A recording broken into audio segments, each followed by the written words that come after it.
Good morning. On this Thursday, we've got some fog greeting us this morning, some low clouds here to start off the day today. Here's our view in Fargo. You can just barely see the sun just about to rise over that low cloud bank there. You can see the movement on it moving through pretty quickly here this morning. And there are areas where we have a little bit of fog elsewhere too. Fargo, you can see just a little bit of downtown on the left-hand side of your screen too. So there are areas where we have some patchy fog that's trying to develop. And that's kind of our one thing that's going on this morning. Otherwise, we are looking pretty good today to start, and throughout the day we've got those green lights for you for this afternoon for travel weather. So here's a look at our reports of fog and visibility. We are down in Roseau now, so we have seen our visibility coming down in spots. It's a half mile in Roseau now. It's a mile and a half in Thief River Falls, and a lot of us in the Northern Valley are on that 5-mile range or lower. So we've been seeing that fog bringing down our visibility. LinkedIn's at a mile and a half as well. Southern Valley, at the airport at least, Fargo's reporting 10 miles, but you just saw in our Skycam that there is some lowering in other spots in the valley.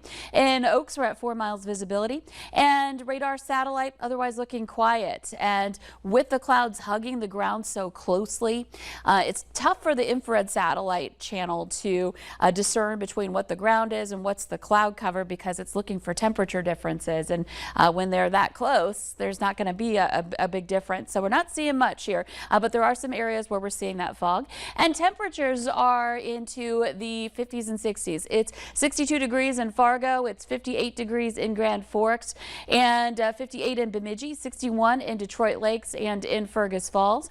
Our wind is coming in out of the northwest, 5 to 15 miles per hour, looking at winds gusting into the teens in the Detroit Lakes area. And we'll have the potential for having some of those winds to pick up into the teens and 20s at different points here today. But overall, looking like a beautiful day. We've got that fog lifting as we go through the morning. By noon, we're into the low to mid 70s. This afternoon, we'll rise into the mid 70s to the low 80s in a couple of places. Some of our metro is going to be a little bit warmer, and the wind again still more northerly or northwesterly, and just seeing a few clouds. And we're looking at a good evening as well, with temperatures that will start dipping but still holding in the 70s into most of the evening tonight. Overnight will cool down more into the 50s and 60s. You see a couple of clouds out there, but overall next 24 hours looking pretty quiet and comfortable out there too. Here's a look at our 7-day planner. We're going to see temperatures getting into the 80s for the next couple of days, even into the weekend.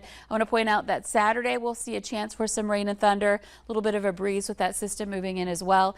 And then here's next week. Heat back into those 90s starting on Monday, and then we just keep going and going into next week, all the way into the following weekend with 90s possible. So it may be, if this scenario continues, that we see more than 20 days of 90-degree temperatures this summer with next week's forecast. So we'll have to see if that pans out. But yeah, we've been adding up those 90-degree days this summer, just taking a little break for most of July. Yeah.